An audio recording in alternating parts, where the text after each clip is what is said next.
ഇന്ന് നമ്മളൊരു മത്തിക്കറിയാണ് ചെയ്യാൻ പോകുന്നത്. നല്ല നെയ്യുള്ള മത്തി കിട്ടിയിട്ടുണ്ട്, പലിങ്ങീനും ഉണ്ടായിരുന്നു.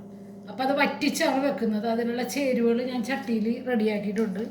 50 ഗ്രാം ചെറിയ ഉള്ളി, 3 പച്ചമുളക്, ഒരു വലിയ കഷ്ണം ഇഞ്ചി, കുറച്ച് കറിവേപ്പില, എണ്ണ 50 ഗ്രാം ഒഴിച്ചു വെച്ചിട്ടുണ്ട്.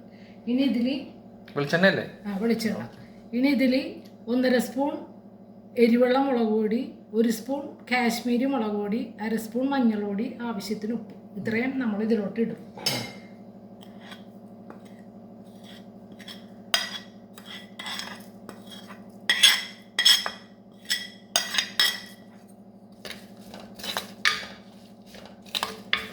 സ്റ്റവ് കത്തിച്ചിട്ടില്ല. ഇതെല്ലാം കൂടി നമ്മൾ നന്നായിട്ട് കൈവച്ച് ഞെരടിയാണ് ഇത് ചെയ്യേണ്ടത്. ഞാനിപ്പോൾ സ്പൂണിട്ട് കാണിക്കുകയാണ്. അതിനുശേഷം ഈ കൊടംപുളിയുടെ വെള്ളം ഇതിലോട്ട് നമ്മൾ ചൂടുവെള്ളത്തിലിട്ട് വെച്ചത് ഒഴിക്കും. ആവശ്യത്തിന് തിളപ്പിച്ച വെള്ളവും ഒഴിക്കും.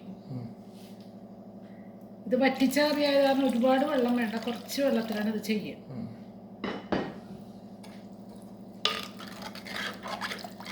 ഇനി നമ്മൾ സ്റ്റവ് കത്തിക്കണം കേട്ടോ. ഇതൊരു എളുപ്പം ചെയ്യുന്ന കറിയാണ്, ഒരുപാട് നേരം വേണ്ട. തേങ്ങരച്ച കറി പോലെ പെട്ടെന്ന് ഇത് നമുക്ക് ചെയ്തെടുക്കാം.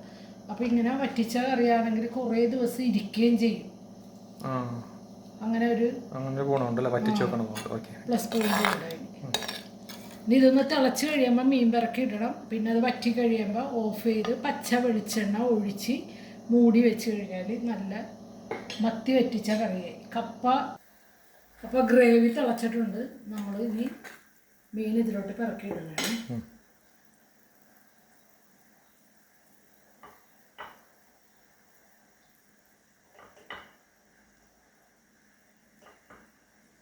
നല്ല വലിയ മത്തിയാണ്.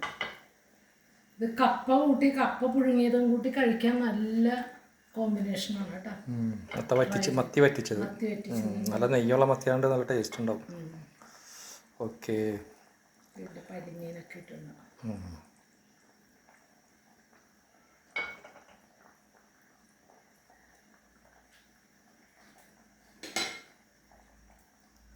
ഇനി ഇത് മൂടി വെക്കും അല്ലേ? വേറെ പരിപാടിയൊന്നും ഇല്ല. ഇതില് ഒരു 5-8 മിനിറ്റ് ഇത് വേഗം വെച്ചിട്ട് എന്ത് ഇനിയിപ്പോൾ കറിയെല്ലാം നന്നായി തിളച്ചു. നമ്മളൊരു ഇത്തിരി പച്ച വെളിച്ചെണ്ണ ഒഴിക്കും.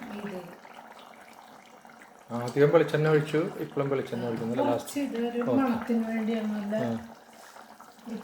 വേപ്പില ഇടും. ഓക്കെ, വേപ്പില മേലെ ഇടും. ഓഫ് ചെയ്യണം. ഓക്കെ, ഇപ്പോൾ കറി റെഡിയായി. ഓക്കെ.